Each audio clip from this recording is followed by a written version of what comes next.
Imagine if millions of folk watched every single thing you did. Every slip-up you made would be blown out of proportion, and your whole life was tied up by really old traditions and what everyone expected of you. That's what it's like for the royal family, where doing your duty is the main thing and everything else takes a back seat. But under all the smart smiles and fancy do's, there's a tale that's been kept quiet for ages. It's a story about heartache, being let down, and trying to find love and who you really are. This is the tale of King Charles, a bloke who was born with a crown waiting for him and a load of difficulties right from the start. Today, we're having a proper look at Charles's private life. The times that really rocked the monarchy, the scandals that nearly brought it all down, and the secret troubles he went through. You might reckon you know it all, but we're digging deeper into the fella behind the fancy title. Get ready to find out some surprising truths about King Charles, the royal who's been in the public eye for donkey's years and some stuff that's only just come out.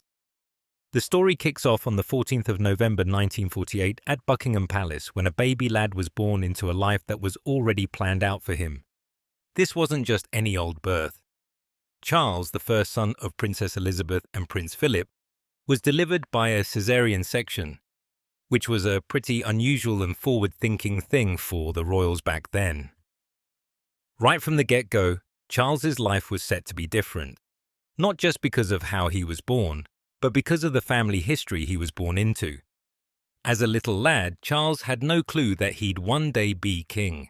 But things changed in 1952 when his granddad, King George VI, passed away. When his mum became Queen Elizabeth II, Charles was straight away made the heir to the throne. From then on, his whole life was about getting ready for a future that was already decided for him just by being born. When he was only 5, Charles saw his mum's coronation at Westminster Abbey, a massive ceremony that started her long time as queen. For Charles, this was the beginning of a path that would affect not just his own life, but how the monarchy would be in the future. But behind all the poshness, he was still just a young chap growing up with everyone watching him. While lots of royal heirs were taught at home, Charles had a different sort of bringing up. He was the first heir to the throne to go to a normal school. In 1956, he started at Hill House School in West London, and they treated him just like all the other pupils. For the first time ever, Charles got to see what ordinary school life was like, playing football, making mates, and not getting any special fuss made of him. But as Charles got older, he went to tougher schools. At Gordonstoun School in Scotland, he had a hard time with bullying and feeling lonely, and these things changed how he saw the world. Years later, Charles himself said that his time there was difficult, but he also admitted it was a place where he learned important things about bouncing back. Even with these problems, Charles was set on doing what he was meant to do. He did well in his exams and was the first heir to the British throne to get a degree from university, Trinity College, Cambridge. He got a degree in history, which was a big deal for someone whose life had always been about what other people expected. While Charles did brilliantly at his studies, his love life was a lot more tricky. As the Prince of Wales, he was supposed to marry someone suitable, a lady who would fit in with his royal position. When he was younger, Charles was linked with a few different women, but none of them really seemed to be the one for him. Then, in 1977, he met Diana Spencer. They first bumped into each other at a shooting party. At the time, Charles was actually seeing Diana's older sister, Sarah, but there was something about Diana, who was only 16 then, that grabbed Charles's interest. She was young, full of life, and a bit of a free spirit, which was very different from the strict royal life. Still, the two of them seemed to click in a way Charles hadn't felt before. The relationship grew slowly, and over the next few years, it looked like Charles had found someone special. But their relationship wasn't straightforward. Diana was much younger than Charles, didn't have a lot of experience of the world, and the thought of joining the royal family was a massive pressure. It wasn't long before Charles and Diana got engaged and everyone was waiting to see what would happen. The royal wedding of Prince Charles and Diana in 1981 was a massive event, like nothing else. The whole world was hooked on the story of the young princess about to marry the future king. The ceremony was huge, the dress was amazing, and the couple looked like something out of a storybook. Diana's wedding dress, made from ivory silk taffeta with pearls on it, became one of the most famous fashion items ever. But even with all the glamour of their wedding, problems were starting to appear.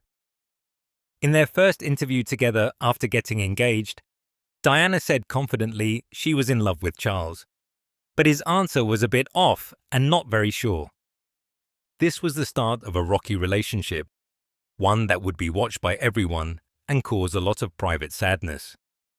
As time went on, the stress of royal life started to damage their marriage. Charles had always had feelings for Camilla Parker Bowles, a woman from his past, and this began to affect his relationship with Diana. Diana, meanwhile, was finding it harder and harder to cope with what was expected of her as the Princess of Wales. She started to feel alone, swamped, and like no one appreciated her. Things came to a head for Charles and Diana in the early 1990s, when their marriage started to fall apart.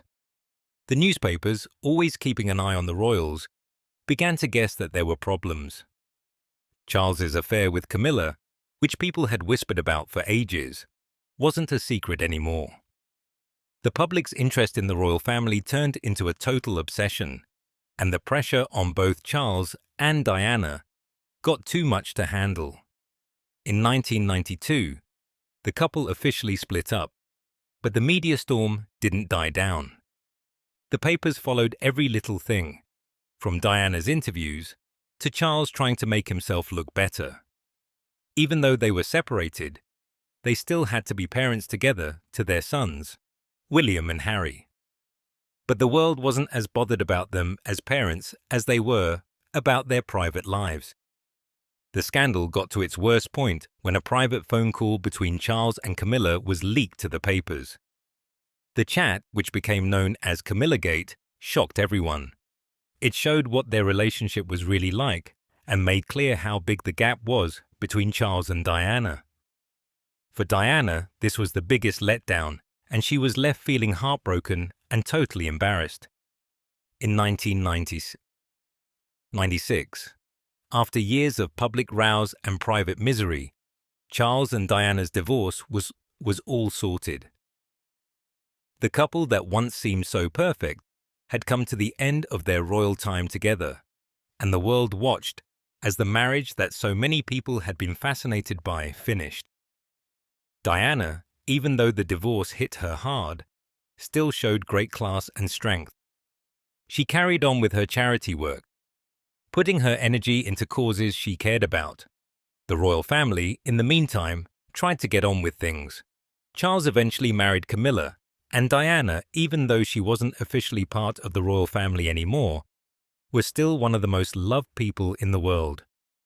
What she stood for lived on through her charity stuff, her fashion sense, and how much she wanted to help others. Even though the divorce was done and dusted, it was the start of a new part of Diana's life. She had to deal with being a single woman, with everyone watching her, but she did it with style and composure. Her life after the divorce was all about growing as a person and changing. Diana kept up her work for good causes, like raising awareness about AIDS and fighting against landmines. Even without her royal title, Diana was still a big influence. Her loveliness, her kindness, and her ability to keep going charmed the world, and her image as the people's princess just got stronger. But her own troubles were never far away. The emotional effect of her marriage to Charles never really went away, and in the years after their divorce, she told close friends and family about the deep sadness she still felt. For Charles, life went on after the divorce. He got back to his royal jobs, putting his effort into his work and his charity, the Prince's Trust.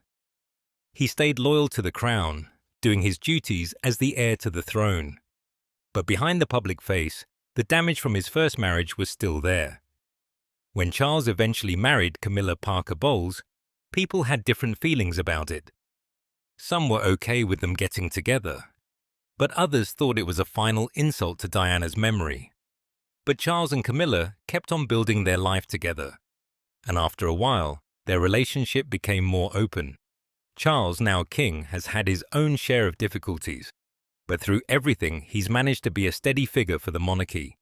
The story of Charles and Diana is about sadness, being let down, and how tricky love can be when everyone expects you to be perfect.